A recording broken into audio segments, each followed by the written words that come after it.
नमस्कार विद्यार्थी मित्रांनो, मी प्राध्यापक नागेश माने परत एकदा आपल्या यूट्यूब चॅनलवरती मी सर्वांचं स्वागत करत आहे. मागच्या भागामध्ये आपण कृषी या क्षेत्राशी काही संबंधित माहिती बघितली होती आणि आज आपण त्याच क्षेत्राशी रिलेटेड, कारण आता ग्रामसेवक आणि कृषी सेवक या दोन घटकांसाठी किंवा दोन पदांसाठी आपण कृषी घटकावरती सध्या फोकस करत आहोत. त्यातला आज एक महत्त्वाचा टॉपिक बघणार आहोत, तो म्हणजे धारणा. ती बी कोणती धारणा? तर जमीन धारणा.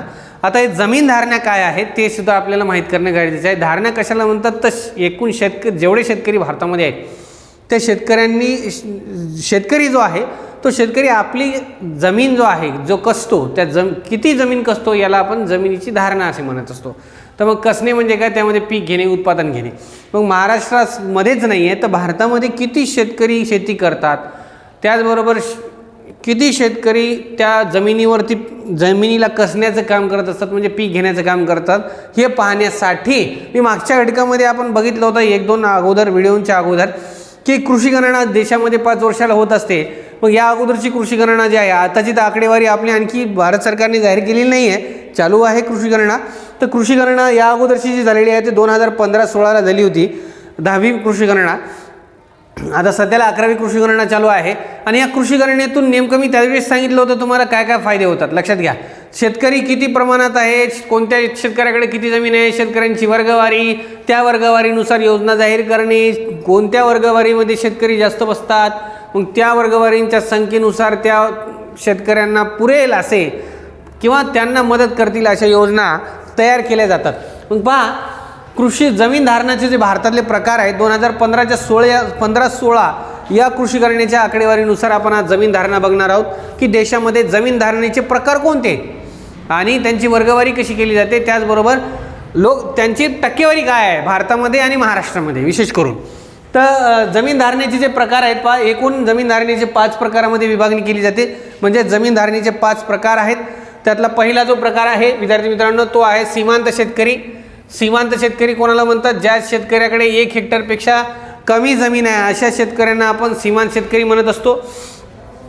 किती जमीन पाहिजे? 1 हेक्टरपेक्षा कमी. या शेतकऱ्यांचे प्रमाण किती आहे देशामध्ये?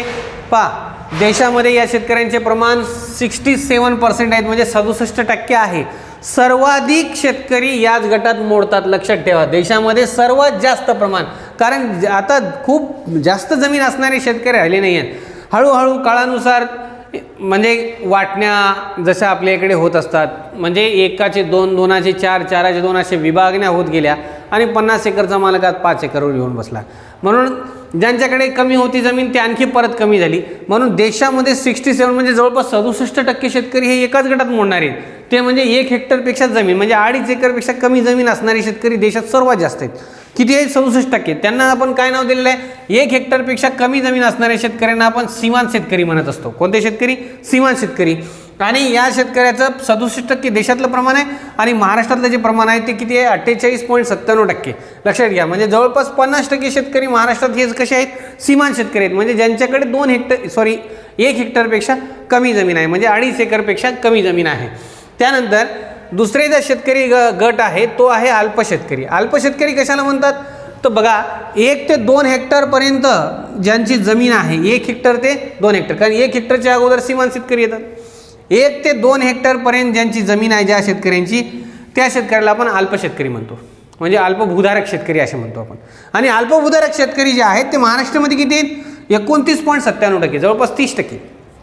बघा, 67 म्हणजे 50% महाराष्ट्रातले शेतकरी सीमांत आहेत, 2.5 एकरपेक्षा कमी जमीन असणारे. आणि दुसरे जे आहेत ते 5 एकरपेक्षा कमी जमीन असणारे किती आहेत? 30%. म्हणजे जवळपास 5 एकरपेक्षा कमी असणारे दोन्ही मिळून 0 ते 5 मध्येच आपले जवळपास किती शेतकरी बसले? 80% शेतकरी बसले. म्हणजे महाराष्ट्रातल्या शेतकऱ्यांकडे जास्त जमीन नाही आहे, थोडी गटामध्ये विभागली गेलेली. त्यानंतर जमीन धारणेचा तिसरा प्रकार म्हणजे जे जमीन कसणारे शेतकरी आहेत त्याचा तिसरा प्रकार कोणता आहे? तर निम्न मध्यम शेतकरी म्हणतो आपण त्यांना. हा तिसरा गट आहे. तर निम्न मध्यम शेतकरी कोणाला म्हणतात? ज्या शेतकऱ्याकडे 2 ते 4 हेक्टर जमीन आहे. लक्षात ठेवा, 2 ते 4 हेक्टर जमीन असणाऱ्या शेतकऱ्यांना आपण मध्यम शेतकरी म्हणत असतो. त्याचबरोबर ते असे महाराष्ट्रामध्ये किती शेतकरी आहेत? 15.76%, म्हणजे जवळपास 16% शेतकरी जे आहेत ते कसे आहेत? निम्न मध्यम शेतकरी आहेत. त्यानंतर चौथा जो गट आहे जमीन धारणेचा तो आहे मध्यम शेतकरी. मध्यम शेतकरी कोणाला म्हणतात? ज्या शेतकऱ्याकडे 4 ते 10 हेक्टरपर्यंत जमीन आहे. किती? 4 ते 10 हेक्टरपर्यंत जमीन आहे. 4 ते 10 हेक्टर पर्यंत जमीन असणारे शेतकरी महाराष्ट्रात किती आहेत? तर महाराष्ट्रामध्ये 5.19% जमीन शेतकरी आहेत, म्हणजे फार कमी आहेत. जसे जसे वरची वर्गवारी वाढत जाईल, म्हणजे जशी जमीन जास्तीची वर्गवारी वाढत जाईल, तसे तसे शेतकऱ्याचं प्रमाण कमी होत चाललं आहे. कारण आज जास्त शेती असणारे शेतकरी राहिलेच नाही आहेत. लक्षात ठेवा, जमिनीचे तुकडे तुकडे तुकडे पडत गेलेले आहेत आणि लोकसंख्येनुसार किंवा काळानुसार ते विभागणी थोडी थोडी थोडी घरामध्ये होणारच आहे. त्यामुळे आपल्याकडे सर्रास, आपल्याकडेच नाही भारतामध्ये लक्षात ठेवा, जमिनीची विभागणी केली जाते आणि जमिनीच्या विभागणीमुळं 10चा 5, 5चा 2, 2चा 1 वर शेतकरी येऊन बसला आहे, म्हणजे हेक्टरच्या स्वरूपात म्हणतोय मी. आणि म्हणून हे जमीन धारणेचे जे प्रकार आहेत त्यामधला सर्वात मोठे नंतरचा जो प्रकार आहे तो कोणता आहे? तर मोठे शेतकरी. आता भारतामध्ये हा जो गट आहे कोणता? एक मध्यम शेतकऱ्याचा आणि मोठे शेतकऱ्याचा. या गटामधील शेतकरी फार कमी आहेत. आता त्यातलं मोठे मध्यम शेतकरी तर बघितलं आपण, किती जमीन? 4 ते 10 हेक्टर. 10 हेक्टर म्हणजे 25 एकर एका शेतकऱ्याच्या नावाने जमीन असणं ही एक तुरळक बाब झालेली आहे, महाराष्ट्रामध्ये असो किंवा भारतामध्ये असो. कारण नंतर काही भूदान चळवळी वगैरे सारख्या चळवळी झाल्या, त्याचबरोबर शासनाने काही नियम केले, त्याचबरोबर शासकीय योजनांची उपलब्धता, मोठे शेतकरी असतील त्यांना योजना फार कमी आहेत आणि अल्पभूधारक शेतकऱ्यांना योजना फार कमी आहेत. त्यामुळे जमिनीची म्हणजे तुकडे पाडण्यात आलेले आहेत. एकाच घरामध्ये खूप साऱ्या लोकांच्या नावाने जमीन झाली आहे, त्यामुळे एकाच व्यक्तीच्या नावाने 10 हेक्टर जमीन असणाऱ्याचं प्रमाण फार कमी आहे. आणि मध्यम, त्या लक्षात ठेवा, 4 ते 10 हेक्टरपर्यंत ज्या शेतकऱ्यांकडे जमीन आहे त्यांना आपण कोणते शेतकरी म्हणतो? मध्यम शेतकरी म्हणतो. त्यानंतर सर्वात शेवटचा गट जो आहे जमीन धारणा प्रकाराचा तो आहे मोठे शेतकरी. मोठे शेतकरी कोणाला म्हणतो? ज्या शेतकऱ्याकडे 10 हेक्टरपेक्षा जास्त जमीन आहे, अशा सर्व शेतकऱ्यांना आपण काय म्हणतो? मोठे शेतकरी म्हणतो. याचं प्रमाण महाराष्ट्रामध्ये 1% सुद्धा नाही, लक्षात ठेवा, अर्धा टक्का आहे. किती आहे? अर्धा टक्का, म्हणजे 0.50%. लक्षात घ्या, 0.50 म्हणजे जवळपास अर्धा टक्के शेतकरी आहेत असे की ज्यांच्याकडे 10 हेक्टरपेक्षा जास्त जमीन आहे, म्हणजेच त्या शेतकऱ्याच्या नावाने 25 एकरपेक्षा जास्त जमीन आहे. असे किती शेतकरी आहेत? 0.50, म्हणजे अर्धा टक्का. मग हे झालं शेतकऱ्यांची वर्गवारी जमीन धारणेनुसार. धारणा कशाला म्हणतात? शेतकरी जो जमीन कसतो ते किती कसतो त्या कसण्याच्या प्रकाराला, म्हणजे जमिनीच्या आकडेवारीला आपण जमिनीची धारणा असे म्हणत असतो. मग हे जे शेतकरी आहेत या शेतकऱ्यांची वर्गवारी इथं सांगितलेली आहे. याच्यामध्ये पुरुष असतील, महिला असतील. आता कुटुंबामध्ये पुरुष असो किंवा नसो, बऱ्याचशा महिला, तसं तर शेतकऱ्यांच्या पत्नी किंवा घरातले महिला जे असतात ते शेतीमध्ये मदत करतच असतात.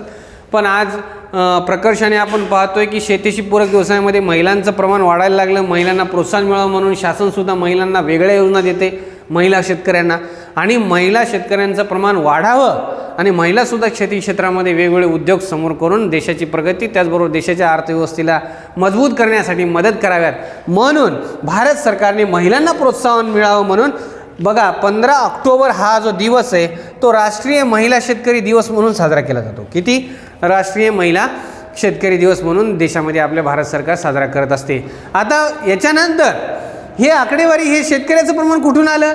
तर कृषी गणनेतून. मी कृषी गणनावर मी तुम्हाला सांगितलेलं आहे, योजनाची अंमलबजावणी करणे, योजना तयार करणे, लक्षात वेगवेगळे ड्राफ्ट तयार करणे, ह्यासाठी कृषी गणना गरजेची असते. म्हणून आता 2022ची कृषी गणना चालू आहे, 21-22ची, आणि त्याच्या आकडेवारीच्या अगोदरची कृषी गणना जी आहे 2015-16 त्याच्या आकडेवारीनुसार ही जमीन धारणाचे प्रकार आणि त्या धारणेनुसार भारतामध्ये आणि महाराष्ट्रामध्ये किती प्रमाणामध्ये शेती केली जाते, शेतकऱ्यांचं वर्गीकरण या टक्केवारीत केलेलं आहे. फार महत्त्वाचं होतं. आता पहा, यानंतर तुम्हाला मी आत्ताच सांगितलं होतं की 2015-16ची जी कृषी गणना होती ती 10वी कृषी गणना होती. या कृषी गणनेचे काय आकडे दिले? सर्वाधिक धारणा असणार राज्य, म्हणजे सर्वात जास्त शेतकऱ्याकडे सर्वात जास्त जमीन सरासरी प्रमाणामध्ये असण्याचं प्रमाण कुठलं आहे? धारणा म्हणजे शेतकऱ्याकडे किती जमीन आहे त्याचं प्रमाण. तर नागालँड 1 नंबरला राज्य आहे. लोकसंख्या कमी आहे, शेतीचं प्रमाण जास्त आहे, म्हणून प्रत्येक शेतकऱ्याकडे जमीन जास्त आहे. त्यानंतर पंजाब, अरुणाचल प्रदेश, राजस्थान आणि हरियाणा हे धारणेनुसार भारतातले अनुक्रमे पहिले 5 राज्य आहेत. लक्षात ठेवा किती धारणा आहे यांची? सर्वाधिक धारणा. पहिले राज्य नागालँड, दुसरे पंजाब, तिसरे अरुणाचल प्रदेश, चौथे राजस्थान आणि 5वे हरियाणा. त्यानंतरचे सर्वात कमी धारणा असणारे राज्य, सर्वात कमी धारणा असणारे राज्य कोणते आहेत? केरळ. कारण का? तर शेतीशी पूरक जमीन फार कमी आहे. पाण्याखालची जमीन जास्त आहे, पाण्याचं प्रमाण जास्त आहे. लक्षद्वीप बेट आहे, दमण दीव, बिहार लोकसंख्या जास्त आहे, शेतीचं प्रमाण कमी झालं. त्रिपुरा वनविभागाची प्रमाण जास्त आहे. म्हणून असे जेवढे राज्य आहेत या राज्यामध्ये जमीन धारणा असणारे कमी राज्य असणारे राज्य आहे. लक्षात ठेवा. कारण काय? वेगवेगळे कारणे. या राज्यांमध्ये धारणा म्हणजे एखाद्या शेतकऱ्याकडे सरासरी सगळ्या शेतकऱ्याकडे शेती करण्याजोगी जमीन कमी आहे. आता महाराष्ट्रात किती आहे? मग महाराष्ट्रात सर्वात जास्त पहिल्या 5 राज्यामध्ये सुद्धा नाही आणि सर्वात कमी पहिल्या 5 राज्यामध्ये नाही. तर महाराष्ट्र जे आहे, महाराष्ट्रातील शेतकऱ्याकडे सरासरी 1.35 हेक्टर जमीन आहे. 1.35 हेक्टर म्हणजे किती? तर जवळपास 2.5-3 एकर जमीन आहे सरासरी सगळ्या शेतकऱ्याकडे. म्हणून जमीन धारणेनुसार भारत सरकार काय करत असते? वेगवेगळ्या योजना आखण्याचं काम करत असते. मी मागच्याही भागामध्ये तुम्हाला कृषी गणनेत सांगितले, आताही सांगतोय की जोपर्यंत कृषी गणना होणार नाही तोपर्यंत नवीन आकडेवारी येणार नाही. पण सध्याला भारत सरकार असो किंवा महाराष्ट्र सरकार असो, जे शेतकऱ्यांसाठी शेतीचं पीक उत्पादन वाढवण्यासाठी आणि शेतकऱ्यांची आर्थिक परिस्थिती सुधारण्यासाठी आणि देशाच्या अर्थव्यवस्थेमध्ये शेतकऱ्यांचं योगदान वाढवण्यासाठी ज्या योजना अंमलात आणण्याचं काम सरकार करत असते, त्याचा मेन जो आउटपुट डाटा असतो म्हणजे जी माहिती असते ती माहिती कुठून मिळते? तर कृषी गणनेतून. लक्षात ठेवा, कृषी गणना 2015-16 नुसार ही जमीन धारणेची आकडेवारी आहे. धन्यवाद.